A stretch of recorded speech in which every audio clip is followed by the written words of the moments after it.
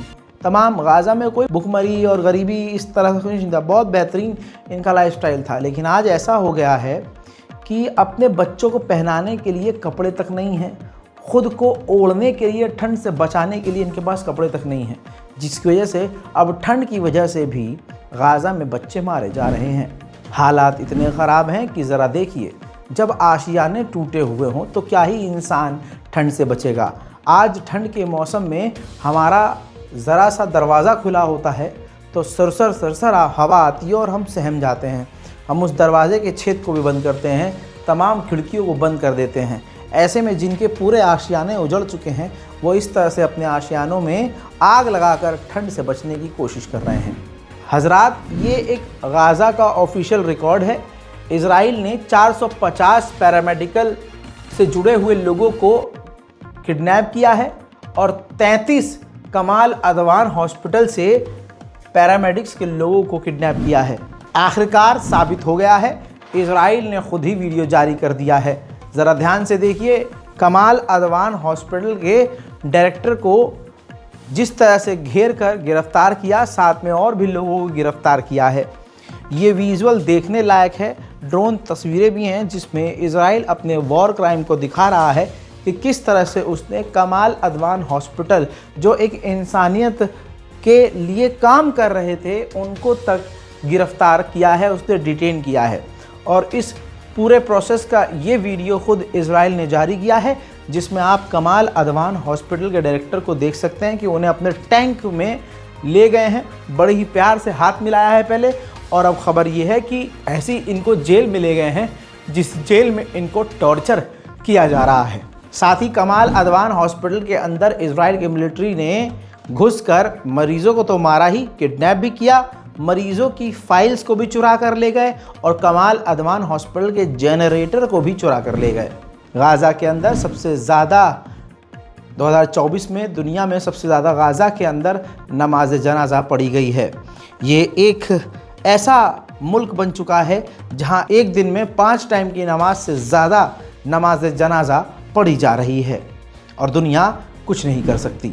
मेरे दोस्तों, ज़बरदस्त और ख़तरनाक बारिश की वजह से 1,35,000 टेंट में से 1,10,000 टेंट पहले ही डैमेज हो चुके हैं। गाज़ा में मौत के आंकड़े 45,514 से ज़्यादा हो चुके हैं और ये आंकड़े आधिकारिक हैं। अभी इनमें वो लोग शामिल नहीं हैं जिनकी अभी कोई जानकारी ही नहीं है। यूके की रिपोर्ट के मुताबिक ये बात पहले ही बताई जा चुकी है कि 1 लाख से ज़्यादा लोग मारे गए हैं। वहीं ये तस्वीर देखिए, गाज़ा के तबाहशुदा मकानों में इजराइल फिर से आग लगाकर उसका वीडियो बनाकर शेयर कर रही है। सोशल मीडिया पर वॉर क्राइम की तस्वीरें इजराइल के द्वारा खुद शेयर की जा रही हैं, लेकिन इन पर कोई कार्रवाई नहीं की जा रही। मेरे दोस्तों, आपकी स्क्रीन पर एक नौजवान की कहानी है। ये गाज़ा का बच्चा है, कब्रिस्तान आप देख सकते हैं। पूरा गाज़ा वैसे तो कब्रिस्तान बन चुका है। इस बच्चे का पूरा परिवार इजराइल की बमबारी में ख़त्म हो गया है। पूरा ख़ानदान ही अब बर्बाद हो चुका है। आखिरकार फिर इसने कब्र खोदने का ही काम शुरू कर दिया है। अब ये सिर्फ कब्रिस्तानों में कब्र खोद रहे हैं। उधर इजराइल ने आधिकारिक तौर पर मना कर दिया है कि अब कमाल अदवान हॉस्पिटल हम दोबारा नहीं खुलने देंगे। उधर हमास ने कहा है कि गाज़ा के अंदर से इजराइल निकलना ही नहीं चाहता, इस वजह से गाज़ा और इजराइल की कोई डील नहीं हो पा रही है। 51 साल का एक और फिलिस्तीनी इजराइल की जेल में टॉर्चर होने के बाद मारा गया है। इसके अलावा 1 साल के अंदर कम अज़ कम 50 फिलिस्तीनी इजराइल की जेल में टॉर्चर करके मार डाले गए हैं। फिलिस्तीन अथॉरिटी की मिलिट्री यानी फिलिस्तीन की ही पुलिस इजराइल के इशारों पर नाच रही है। इस नौजवान महिला पत्रकार को फिलिस्तीनी मिलिट्री ने फिलिस्तीन के अंदर गोली मारकर शहीद कर दिया है। हजरात, जिस महिला पत्रकार को मारा गया है, ये देखिए, उनके भाई के साथ उनकी तस्वीर मैंने लगाई है, ध्यान से देखिए।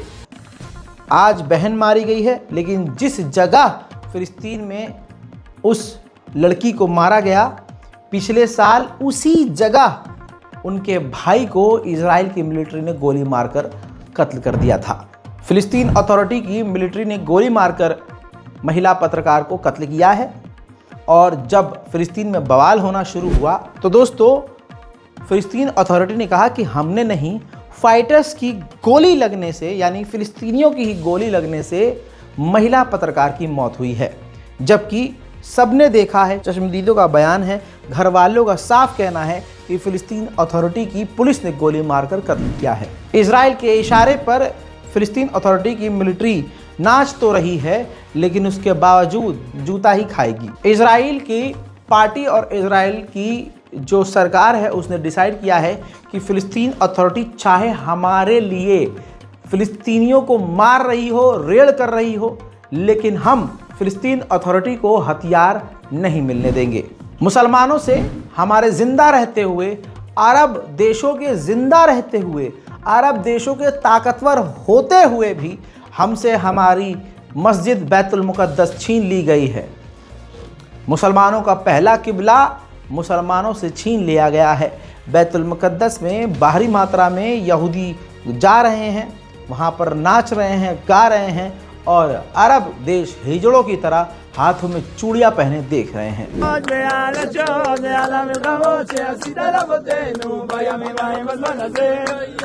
על הניסים ועל הפורקן ועל הגבורות ועל השואות ועל המלחמות שעשית בעולם בקניין השם השלם זה הבניין בעולם בקניין השלם השלם זה הבניין בעולם בקניין השלם השלם בעולם בקניין השם השלם זה הבניין בעולם בקניין השלם השלם זה הבניין בעולם בקניין השלם השלם זה הבניין। जैसा मैंने आपको बताया था, अब मैं आपको जानकारी देता चलूं। नेतन्याहू की नूनी में इन्फेक्शन हो गया है, जिसकी वजह से उनकी किसी नस जो है यूरिनल नस है, उसका ऑपरेशन है छोटा मोटा, जिसकी वजह से वो कुछ दिन अस्पताल में होंगे। लेकिन ऐसा कोई बड़ा सीन नहीं होने वाला कि ये डॉक्टर ऑपरेशन कर रहा हो और नूनी कट जाए पूरी और मर जाए, ऐसा नहीं होगा, क्योंकि भाई बहुत एडवांस है इजराइल। ज़्यादा उम्मीद मत कीजिएगा, अल्लाह से उम्मीद कीजिए।